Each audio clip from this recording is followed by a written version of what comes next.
welcome to my YouTube channel, and today's video is a little bit different.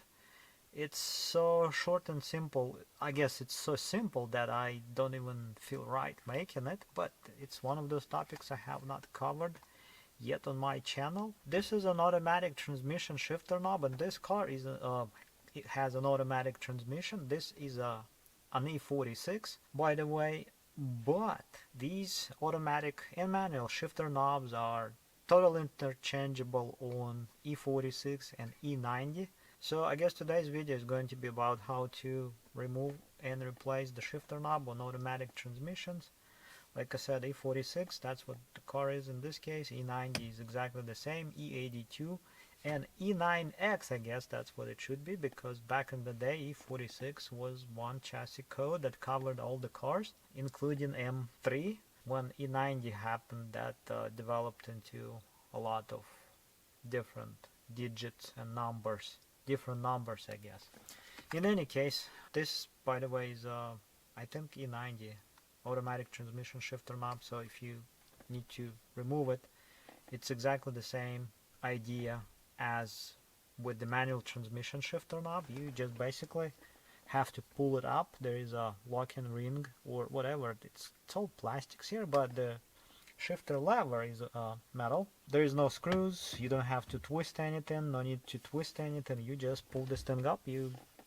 So I guess it doesn't matter what the position the shifter is in. It's in parking at this point. You don't have to really get it out of parking, but if you want to give yourself a little bit more room to work with this, you can shift it out of parking, but I'm not going to, because I just need to get this off and temporarily install this. But like I said, all you have to do is just pull it up like this, and the shifter lever has a groove that this knob latches onto or locks onto, and that's how short this thing is.